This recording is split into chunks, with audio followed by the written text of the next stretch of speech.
आप खैरियत से हैं। अच्छा बेटा, आज जो हम कोर्स स्टार्ट करेंगे वो है क्लास 10 का कंप्यूटर साइंस का कोर्स है। चैप्टर नंबर 1 को आज स्टार्ट करेंगे। चैप्टर स्टार्ट करने से पहले हम बुक का थोड़ा सा इंट्रोडक्शन कर लेते हैं। बुक क्या है? बुक जनाब आपकी 10th क्लास के अंदर सी लैंग्वेज आपको पढ़ाई जाएगी, ठीक है। टोटल सी लैंग्वेज है, कोई और अदर टूल आपके इस लेवल उस कोर्स में इस लेवल पे नहीं पढ़ाया जाता, ठीक है। तो टोटल 5 चैप्टर्स हैं। इंट्रोडक्शन से लेकर जो लास्ट चैप्टर है वो आ रहा है फंक्शंस के ऊपर। आप फंक्शंस को डिस्कस करके उसके प्रोग्राम्स वगैरह करके वहाँ पे आपका कोर्स एंड हो रहा है।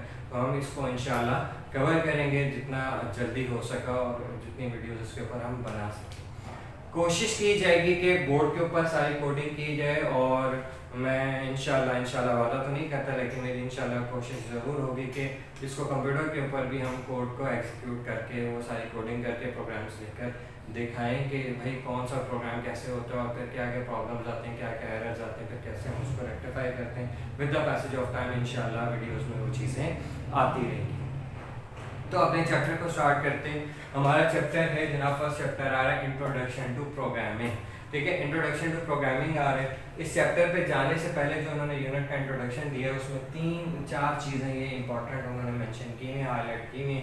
इन चीज़ों का इंट्रोडक्शन दिया हुआ है कि ये क्या क्या होती हैं।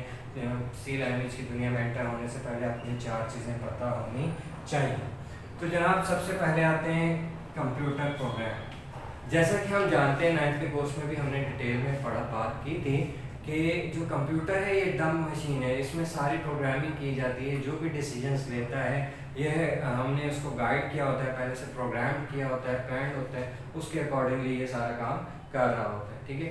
तो अब वो वक्त आ गया है कि हम भी इस काबिल हो जाए कि हम वो इंस्ट्रक्शंस लिख सकें, हम अपने सॉफ्टवेयर्स बना सकें, हम अपने प्रोग्राम्स कर सकें कि अब हम उस दुनिया में एंटर होने जा रहे हैं। सी लैंग्वेज के अंदर आप वो सारा काम कर सकते हो। मैक्सिमम ऑपरेटिंग सिस्टम आपके सी लैंग्वेज के अंदर लिखे जाते हैं। तो प्रोग्राम क्या होता है? देखिए, आप किसी को भी कोई चीज़ समझा रहे हैं, आप उसको हिदायत दे रहे होते हैं, या आप कहीं भी नई जगह एंटर जब होते हैं ना, तो होता क्या, उसके एंट्रेंस पे राइट या लेफ्ट के ऊपर आपको एक हिदायत का इंस्ट्रक्शंस का चार्ट मिल जाता है, जिसमें आपको पता चल जाता है भाई मैंने इस इदारे के अंदर से, ऑर्गेनाइजेशन के अंदर, इस बिल्डिंग के अंदर मैंने कैसे कैसे रहना है, कौन सी चीज़ कैसे कैसे होगी, कौन सा काम कैसे कैसे होगा, ठीक है। तो यहाँ पे भी हम जब कंप्यूटर को इंस्ट्रक्शन दे रहे हैं, कोई भी इंस्ट्रक्शन दे रहे हैं, मिसाल के तौर पे आपने इनपुट कैसे लेना है, यूज़र से इनपुट कैसे लेना है, उसको प्रोसेस कैसे करना है, उसको ऐड कैसे करना है, फिर उसको आउटपुट कैसे देना है। जैसा हम एग्जांपल लेते हैं, 2 नंबर्स को ऐड करना है, ठीक है। अब ये टास्क है। अब जब 2 नंबर्स को बेटा ऐड करना है तो पहले वो फर्स्ट नंबर की इनपुट लेगा, फिर दूसरे के इनपुट लेगा, फिर कौन सा फार्मूला लगाना है। कंप्यूटर को कुछ नहीं पता ऐड क्या होता है, फार्मूला कैसे लगता है। वो जस्ट हमारे इनपुट्स के ऊपर और जो लॉजिक हम उसके अंदर बिल्ड कर देते हैं उसके ऊपर वो ऑपरेशन परफॉर्म करके हमें 4 आंसर दे देता है, जस्ट लाइक अ कैलकुलेटर, ठीक है।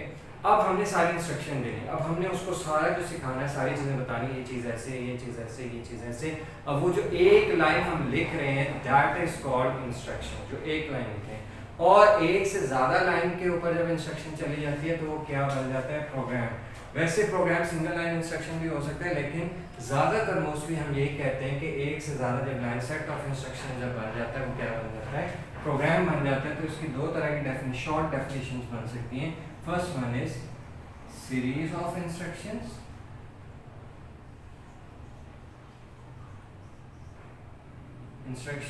या set of instructions. Series of instruction और सेट ऑफ इंस्ट्रक्शंस क्या होता है, प्रोग्राम होता है that tells the computer what to do and how to do, भाई क्या काम करना है और कैसे करना है। तो ये तो हो गया हमारा प्रोग्राम कि कंप्यूटर प्रोग्राम क्या होता है, जो इंस्ट्रक्शन की सीरीज होती है उसको हम प्रोग्राम बोलते हैं। Next thing is programming. Programming क्या होती है? ऑब्वियस ही बात है, जब कोई भी गाड़ी चला रहा होता है तो हम क्या कहते हैं, ये क्या कर रहे हैं, हम कहते हैं ये ड्राइविंग कर रहे हैं। तो जब भी प्रोग्राम लिखा जा रहा होगा उस प्रोसेस को हम क्या कहेंगे, ये क्या हो रहा है, ये प्रोग्रामिंग हो रही है। ये बंदा क्या कर रहा है, जो कोड लिख रहा होगा, प्रोग्राम लिख रहा होगा, भाई ये क्या कर रहे हैं, ये क्या कर रहे हैं, प्रोग्रामिंग कर रहे हैं, ठीक है।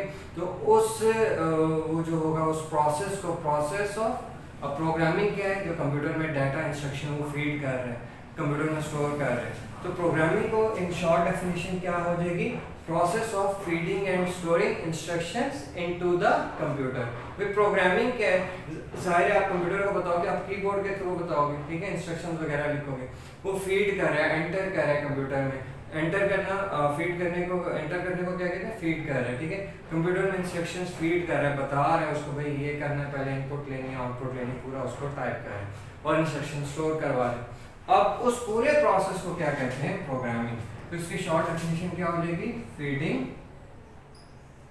And storing instructions into computer, ठीक है। कंप्यूटर में इंस्ट्रक्शंस को फीड करने का और स्टोर करने के प्रोसेस को हम क्या कहते हैं, प्रोग्रामिंग। नेक्स्ट जो आपको इंट्रोडक्टरी पार्ट में आया है वो आया है प्रोग्रामर। अब प्रोग्रामर क्या है, फिर अगेन वही गाड़ी चलाने वाले एग्जांपल को हम ले लेंगे। भाई जो वो कर रहा है वो क्या है, ड्राइविंग है, ठीक है। अब जो कर रहा है वो हिमसेल्फ क्या है, उसको क्या बोलेंगे, ठीक है, तो उसको हम कहेंगे, ऑब्वियसली बात है, ड्राइविंग करने वाले को क्या कहा जाता है, ड्राइवर कहा जाता है, ठीक है। तो इसी तरह प्रोग्राम लिख रहा है, प्रोग्राम लिखा जा रहा है और लिखे जाने के प्रोसेस को क्या कहते हैं, प्रोग्रामिंग। और जो लिख रहा है वो इंसान, वो बंदा जो प्रोग्राम लिख रहा है, जो प्रोग्रामिंग कर रहा है, उसको कहते हैं प्रोग्रामर। क्या कहेंगे, प्रोग्रामर। तो इसका शॉर्ट डेफिनेशन क्या हो जाएगी, a person who writes a program. कोई भी इंसान जो प्रोग्राम लिखता है उसको हम क्या कहते हैं, प्रोग्रामर। अब हम बार बार जब से हमने लेक्चर स्टार्ट किया हम कह रहे हैं प्रोग्राम लिखता है, प्रोग्राम लिखता है, कंप्यूटर को बताता है ये काम ऐसे करना है। तो भाई जब भी कोई किसी को बता रहा है कोई भी काम कैसे करना है, तो कंप्यूटर को लिख के बता रहा है या वॉइस वोकल फॉर्म में बताया जा रहा है, तो वो कुछ ना कोई लैंग्वेज को यूज़ कर रहा है, कोई ना कोई मीडियम यूज़ कर रहा है, कोई किसी ना किसी मीडियम के जरिए कम्युनिकेट कर रहा है। वो क्या है, आपका लैंग्वेज है जिसके जरिए वो अपना मैसेज आगे कन्वे कर रहा है। और कम्युनिकेशन के लिए, सक्सेसफुल कम्युनिकेशन के लिए क्या ज़रूरी होता है कि जो सेकंड पार्टी है वो फर्स्ट पार्टी की लैंग्वेज को समझती हो, दोनों एक दूसरे की लैंग्वेज को समझते हैं। जब वो लैंग्वेज को समझेंगे तभी उसको समझ आएगा कि भाई मुझे क्या कहा जा रहा है, ठीक है। जब हमें एक ऐसी लैंग्वेज चाहिए जो हम भी समझते हों, जो कंप्यूटर भी समझता हो।